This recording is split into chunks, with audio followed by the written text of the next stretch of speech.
Hi everybody, it's Beatle Dave, your friendly neighbourhood record collector, calling to you from Derby in the UK. Thank you for joining me on my latest video and taking the time out of your busy day as well. I hope you're well. Today we're going to be looking at a record that came in the post, which is, bear with one sec, this one. This is Beatles 6. Or Beatles V1, whatever you want to call it, which is an American album. I've already got a copy of it. I've got this copy.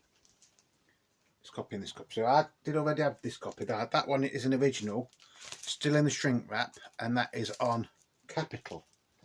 Now this one is one that I got off the same seller, which I got the Move debut LP off, and I actually paid £10 for this.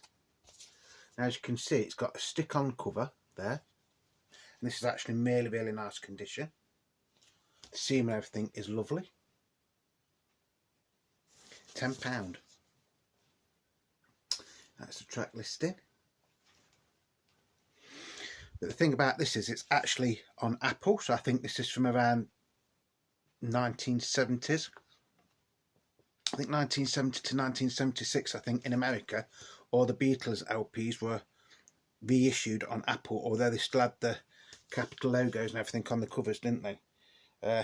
Lovely condition. This is the sleeve that it came in, by the way. So I've got a new thing here, so I don't have to keep bending down now, so I hope you can see me okay. And this is actually in really nice condition. I haven't even cleaned this. It doesn't need cleaning. So that's side A, or side 1.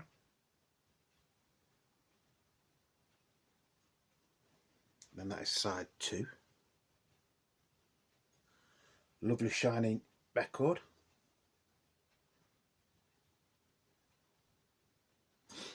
It is actually, like I say, it's virtually in mint condition.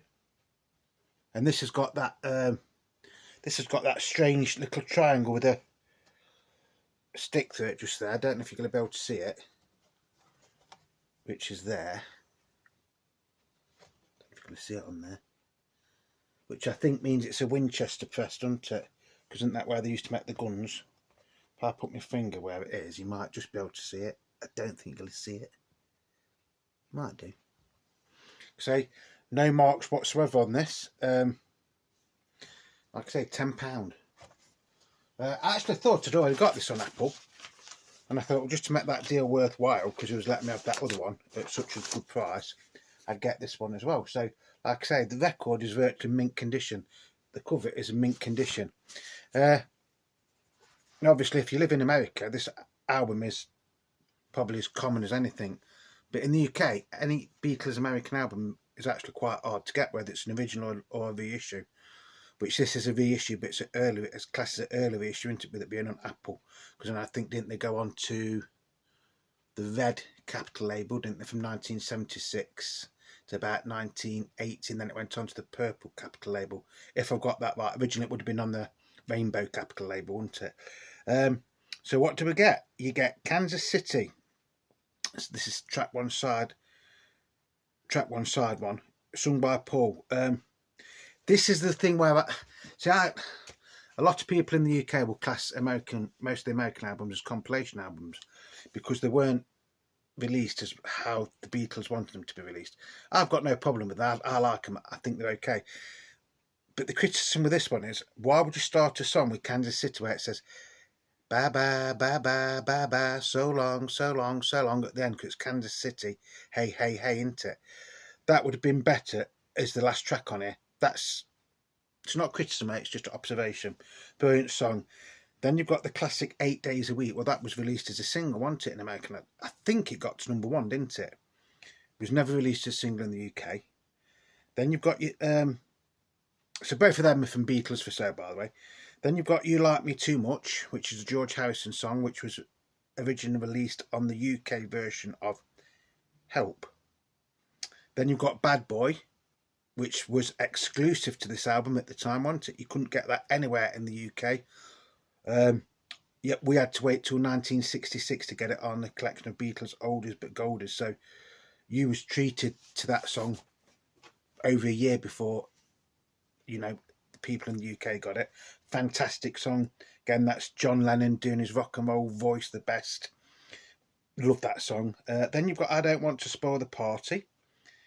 Again, that is from Beatles, the UK Beatles for Sale. That's sung by John and Paul. And then side one finishes off with Words of Love. Again, John and Paul. Again, off Beatles for Sale. And that is a lovely rendition of the old Buddy Holly song.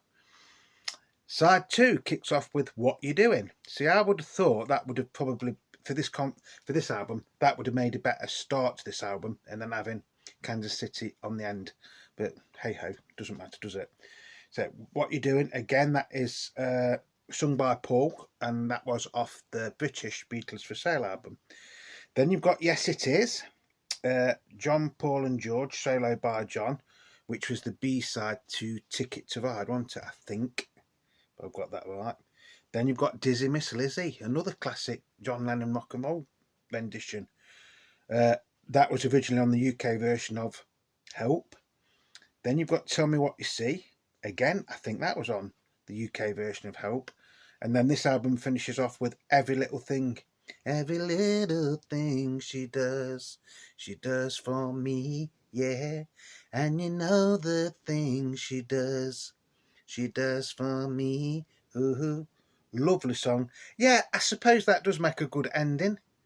Like I say, I've had various copies of this over the years. I was actually quite amazed that I only paid £10 for this, and I did only pay £10 for it because it gave me the postage and packaging back for this one, and the other one, which we will be doing a video on as well. Yeah, all in all, really, really lovely condition. Can't fault it at all. Like I say, I've played it. I never even cleaned it. I just went over it with my anti-static brush. Played it on my Technics downstairs. Sounded absolutely wonderful. I've played it on my Sony deck up here, which is a direct drive fitted with an Audio Technica cartridge. It's not a dead expensive record deck, but it's not the cheapest. You know, it is a decentish deck. Again, it sounded lovely. Because I've like reset, I've been working in the music room since last time you saw me. Like these things here, I bought 2 more to put under my window, so I've now got all my books and stuff under there. So like now, when I'm doing a video, I can sit here and I can go like that, so they keep bending down. So anyway, that's going off the topic. So yeah, the Beatles 6, an absolutely fantastic album. Whichever version you get, whether it's like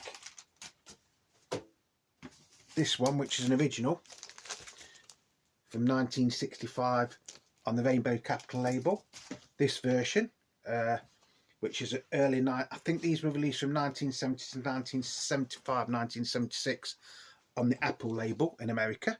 Then you got it on the red Capital label, didn't you? And then I think went on to the purple label, didn't it? I don't know what they're on now. I think you can even get, can't you get this on a Capital Stroke Parlophone label or something now as well? And this is one of the strange ones that, although it was never released in the UK, you can actually get a UK export copy of this. Like I say, fantastic album. As I've said before, in the UK, we sort of like, well, not me personally, but a lot of Beatles fans class these as compilation albums because they are made up of tracks off of albums and B-sides and singles and stuff like that. I ain't got a problem with that. I think they are legitimate Beatles albums. You know, at the time, this is all you got in America, wasn't it? So you actually didn't know really where these songs came from, did you, at the time? Like I say, I love this album. I think it has got quite a nice flow to it. The only, like I say, the only criticism I think I would have swapped the 2 opening songs on each side. So I would have put What You're Doing as track 1 on side 1, and then I would have put Kansas City as the last song on side 2. But that's just my personal opinion. It still works this way anyway, to be honest. It just seems a bit strange to have the first song singing bye bye bye bye bye bye, so long, but hey ho, it's what it is. Fantastic album. If you haven't got this album in your collection and you are a Beatles fan, it's probably one you should look at again. I think you can get them pretty cheap. I think I was very lucky to get this for £10, to be honest.